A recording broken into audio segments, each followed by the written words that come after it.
Bismillahirrahmanirrahim. Assalamualaikum warahmatullahi wabarakatuh. Salam Ramadan yang ke-24. Okey, apa khabar anda semua hari ini?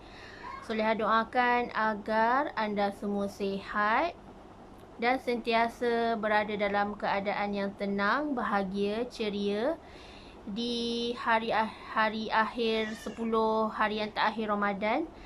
Apa kata kita gandakan amal ibadah kita gandakan kita punya hubungan dengan Allah, insya-Allah akan dilipat kali gandakan pahala buat kita, insya-Allah. Hai Kak Ida Ridwan, waalaikumsalam. Awal kakak kita ni masuk. Okey, boleh tolong share dan boleh tolong kongsikan laju-laju Soleha punya link FB Live pada hari ini supaya lebih ramai yang akan dapat manfaat daripada perkongsian ilmu yang bukan biasa-biasa Soleha kongsikan untuk anda semua, berkaitan dengan rezeki, berkaitan dengan makanan rohani kita, berkaitan dengan hukum fiqh dan hukum fatwa, insya-Allah. Okey. Sebelum tu kita mulakan sharing serta majlis ilmu kita pada hari ini dengan selawat dan juga doa, insya-Allah. Allahumma salli ala Sayyidina Muhammad wa ala alihi Muhammad. Allahumma salli ala Sayyidina Muhammad wa ala alihi Muhammad. Allahumma salli ala Sayyidina Muhammad wa ala alihi Muhammad. Bismillahirrahmanirrahim. Allahumma ftah alaina hikmataka wansyur alaina min hazaini rahmatika ya arhamar rahimin. Rabbi syrahli sadri wa yassirli amri wahlul 'uqdatan min lisani yafqahu qawli. Amin ya Allah ya mujib. Hai Kak Aizura, cuti kan hari ni? Thank you sebab sudi join live Soleha hari ni. Hai Shanazri. Okey, tajuk perkongsian FB Live Soleha hari yang ke-207 adalah kelebihan Lailatul Qadar. Kebanyakan anda semua dah pernah dengar kan? Apa itu Lailatul Qadar? Lailatul Qadar ni adalah berdasarkan daripada perkataan Arab, daripada dua perkataan Laila dengan Al-Qadar. Laila di sini bermaksud malam. Malam, Laila. Al-Qadar pula bermaksud kemuliaan, keberkatan. So, Lailatul Qadar ini adalah malam keberkatan, malam kemuliaan yang mana hanya setahun sekali je dan khusus pada bulan Ramadan sahaja. Alhamdulillah. So, jangan lepaskan peluang untuk kita rebut malam-malam Lailatul Qadar yang mana terdapat banyak sangat pendapat dan banyak sangat khilaf ulama berkenaan hukum dan bila ia berlaku, apa tanda-tanda ia adalah malam Lailatul Qadar ni. Inilah yang telah dibincangkan oleh ramai para ulama. Waalaikumsalam kepada semua yang memberi salam. Okey. Antara kelebihan malam Lailatul Qadar ataupun malam yang penuh dengan keberkatan ni, yang pertama adalah malam Lailatul Qadar ni adalah malam yang terbaik, lebih baik daripada malam 1000 bulan. Ni sebabnya Lailatul Qadar ni hanya berlaku pada bulan Ramadan. Pada bulan Ramadan je Lailatul Qadar ni hanya akan berlaku. Tak ada dekat bulan-bulan Islam yang lain, tak ada dekat bulan Muharram, tak ada dekat bulan Syawal, tak ada. So, bulan malam Lailatul Qadar ni adalah antara yang terbaik, lebih baik daripada 1000 bulan. Contohlah, kalau bulan ni, bulan Ramadan ni, kita melakukan ibadah kita bukan pada hari Lailatul Qadar, bukan pada malam Lailatul Qadar, adalah pahala yang kita dapat contohnya 10. Tapi bila kita menemui malam Lailatul Qadar, dia adalah lebih baik dan lebih berganda daripada 1000 bulan. Sebagaimana kalau kita darabkan dengan darjat yang akan Allah berikan, ganjaran yang akan Allah berikan, cuba bayangkan 10 pahala tu kalau kita gandakan dengan 1000 kali ganda, 1000 kali bulan. So, betapa banyaknya barakah dan kemuliaan yang akan kita perolehi daripada malam Lailatul Qadar ni. Sebab tu ramai orang berlumba-lumba, ramai orang berebut-rebut nak menemui malam Lailatul Qadar. Ada yang sanggup pasang alarm, ada yang sanggup tunggu, tak nak tidur-tidur. Tapi sebaiknya kita nak menghadapi malam Lailatul Qadar ni adalah sebaiknya dan kita kena tidur dahulu.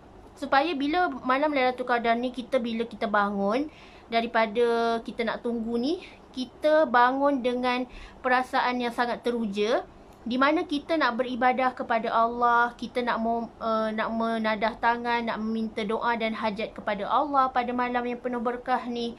So inilah dia antara kelebihan malam Lailatul Qadar, adalah malam yang lebih baik daripada 1000 bulan. Okey, itu yang pertama.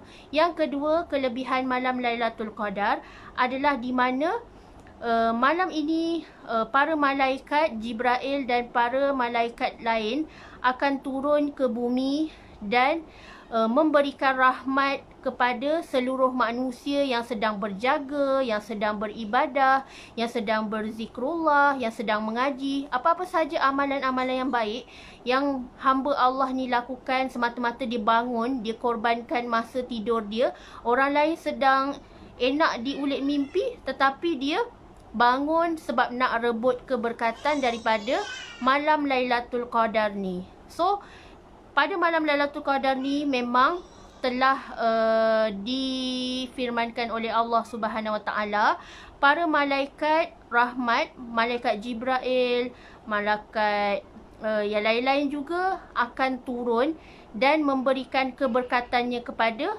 orang-orang yang berjaga malam ni. So, orang yang berjaga malam ni, inilah peluang yang dia nak ambil. Inilah masanya dia nak gandakan ibadah dia. Inilah masa dia nak lakukan solat sunat taubat, solat sunat hajat, solat sunat yang lain. Dia gandakan lagi.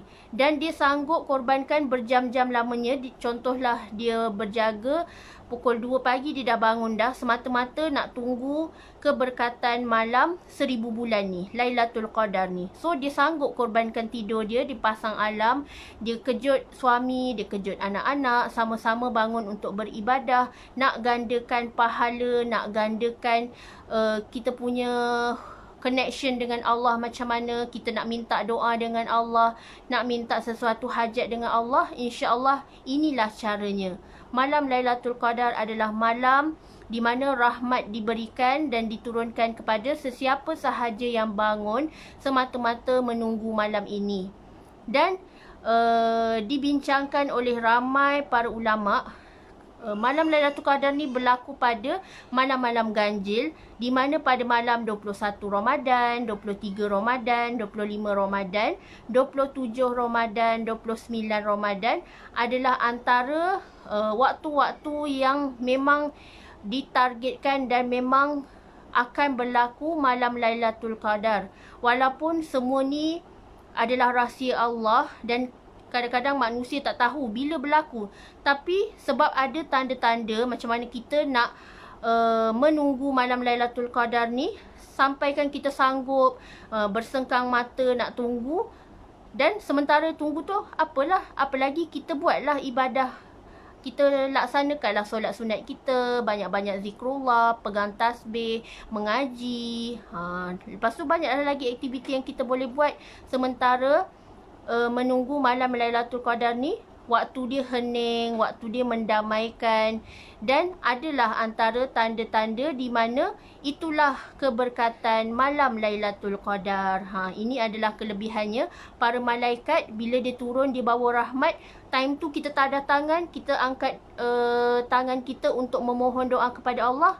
Itulah antara waktu-waktu mustajab, waktu-waktu antara doa kita akan dimakbulkan Allah dengan sangat mudah, insya-Allah. Okey, yang ketiga, kelebihan malam Lailatul Qadar yang ketiga adalah pada malam ini hamba Allah yang bangun untuk menunggu malam Lailatul Qadar akan mendapat keselamatan, akan mendapat kebaikan hingga muncul waktu fajar. Kiranya kalau dia bangun antara pukul 3 ataupun 4 pagi, so dalam waktu itu hinggalah tiba waktu subuh dan hingga muncul waktu fajar, itu adalah antara tempoh-tempoh masa di mana Allah berikan kebaikan, Allah berikan keselamatan dia daripada sebarang musibah, sebarang anasir-anasir jahat. Waktu itulah adalah waktu-waktu mustajab untuk kita bermuhasabah diri, untuk kita bertafakur. InsyaAllah kita fikirkan hikmah kejadian alam pun kita dah dapat pahala sebenarnya. Apatah lagi kalau kita banyakkan mengaji, banyakkan solat sunat nafil. Solat sunat nafil ni adalah solat sunat yang kebiasaan manusia buat.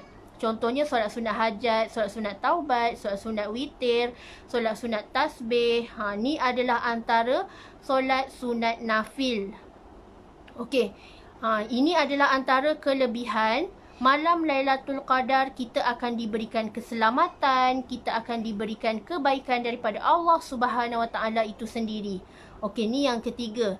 Yang keempat, antara kelebihan malam Lailatul Qadar adalah dicatatkan pahala dan ganjaran yang berlipat kali ganda kepada kita semua. Allah akan berikan kita syafaat, Allah akan berikan kita berlipat kali ganda daripada malam-malam biasa.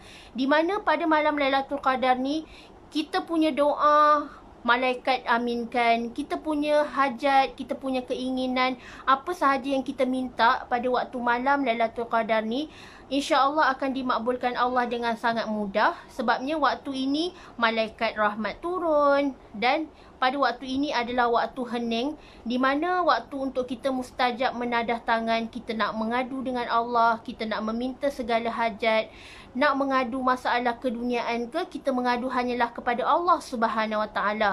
Dan pada waktu inilah dicatatkan, ada ulama mengatakan dicatatkan takdir tahunan. Dicatatkan takdir tahunan manusia ni, di mana akan digandakan kita punya pahala. Contohlah kalau kita mengaji, Allah bagi 10 kali ganda satu huruf. So bila malam Lailatul Qadar ni, kita punya pahala takdir tahunan kita akan dicatat oleh Allah Subhanahu Wa Taala, akan berganda-ganda, akan berlipat kali ganda daripada hari biasa. Contohlah, kalau waktu pada malam Lailatul Qadar tu, kalau contoh kita niat nak bayar zakat ke, kalau kita niat nak sedekah ke, insya-Allah kita punya pahala sedekah dan pahala zakat tu akan berlipat kali ganda daripada biasa, sebab kita memilih untuk melakukan amalan yang murni ini pada malam Lailatul Qadar. Okey, ni yang keempat. Yang kelima, antara kelebihan malam Lailatul Qadar adalah antara waktu dosa kita diampunkan Allah. Inilah waktu kita nak beristighfar non-stop, beristighfar 1000 kali, beristighfar 2000 kali. Pada waktu ini, insya-Allah pintu taubat terbuka luas.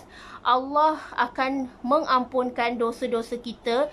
Dosa-dosa kita yang lalu akan digugurkan bila kita bertaubat dan berdoa bersungguh-sungguh, sambil menangis, sambil merintih, memohon keampunan hanyalah kepada Allah. InsyaAllah saat inilah saat yang tepat. Sebab tu ramai orang berebut-rebut nak menemui Lailatul Qadar. Sebab Lailatul Qadar ni adalah melebihi daripada 1000 bulan. Di mana kalau kita terasa diri kita ni kotor, pendosa, banyak sangat lakukan maksiat, banyak sangat lakukan dosa, waktu inilah kita ambil masa sejenak, muhasabah diri kita, kenangkan dosa-dosa kita yang lalu. Kadang-kadang kita ada sakitkan hati orang, kadang-kadang kita ada sakitkan hati kerabat hidup kita, sakitkan hati ibu bapa kita. Lagi-lagi tahun ni kita tak dapat nak merentas negeri, tak boleh nak beraya ke luar negeri. So time inilah kita memohon, bermunajat kepada Allah, menadah tangan sungguh-sungguh, kerana waktu inilah dosa kita akan diampunkan, dosa kita akan digugurkan, pintu langit akan terbuka luas untuk menerima taubat dan doa-doa keampunan daripada hamba-hambanya. Inilah waktu mustajab di mana dosa kita akan digugurkan, dosa kita akan diampunkan, dan Allah itu Maha Penerima taubat. Taubatlah sungguh-sungguh dan kita menginsafi segala kesalahan kita yang lalu. Kita insaf dan kita benar-benar nak bertaubat. Dah tak nak dah ulang lagi kesalahan yang lalu. Dan insya-Allah daripada keberkatan bulan Ramadan yang mulia ni, kita sama-sama menginsafi diri kita, bermuhasabah diri kita, nak jadi serta nak improve amalan kita sungguh-sungguh, nak upgrade ilmu kita, nak upgrade iman kita, nak upgrade amalan kita. insya-Allah bila kita upgrade ilmu, automatik kita akan upgrade level rezeki kita. Sebab tu bergurulah dengan orang yang tepat, jagalah marketing kita dengan Allah, marketing langit kita, connection kita, hubungan kita dengan Allah. Kita kena jaga sungguh-sungguh supaya hubungan kita dengan Allah tak makin renggang, tak makin jauh, malah semakin erat, sebab kita nak menjadi hamba-Nya yang paling bertakwa, yang paling beriman. Sebabnya antara golongan yang terpilih untuk ke syurganya adalah antara golongan orang yang soleh, orang yang beriman serta beramal soleh ni. Inilah golongan yang terpilih untuk memasuki mana-mana pintu syurga yang dia inginkan. So, banyak-banyakkan amalan, banyak-banyakkan mengaji waktu bulan Ramadan ni. Sementara nak tunggu buka puasa, bolehlah dulu beristighfar, berselawat. Tanda kita, hati kita ni sentiasa rindukan Rasulullah, hati kita ni sentiasa dekat dengan Allah. Kita letakkan Allah nombor satu dalam segala hal. Kalau kita terlampau sibuk dengan keduniaan, itu maknanya kita semakin jauh daripada Allah. Sebab tu kalau kita nak masa kita berkat, kita jaga keberkatan masa dengan mengawalkan solat. Solat awal waktu, walaupun ada program apa sekalipun, kita dahulukan solat. Jangan sesekali melewatkan solat kerana keduniaan. Kita berhenti sekejap. Solat ni tak sampai 5 minit pun. Contohlah solat Zuhur. Kita berhenti sekejap je. Kita berhenti sekejap, insya-Allah. Kita contohi kisah sahabat di mana pada zaman dahulu, sahabat ni ada lagi satu biji batu bata je dia nak lekatkan untuk menjadikan sebuah masjid. Namun bila dia dah dengar azan, dia segera menghentikan pekerjaannya tu dan segera menunaikan solat. Inilah yang patut kita contohi. Sebab tu jangan abaikan solat kita, solat awal waktu. Kalau sesiapa yang memang dah biasa bertahun-tahun memang jaga solat awal waktu, walau ada apa pun berlaku, ada event apa semua ke, seminar ke, dia akan pandai untuk adjust masa dia. InsyaAllah, kalau kita jaga keberkatan masa, kalau kita jaga solat awal waktu, insyaAllah lancar semua urusan kita. Allah permudahkan sehabis baik, insyaAllah. Jangan kita meletakkan keduniaan melebihi hal akhirat. Kejarlah akhirat, barulah dunia akan datang mengejar kita, insyaAllah. Jangan abaikan keberkatan masa kita dengan Allah Subhanahu Wa Taala. Okey, Solehah sudahi live sharing ilmu pada hari ini. Semoga bermanfaat, semoga terkesan di hati kalian.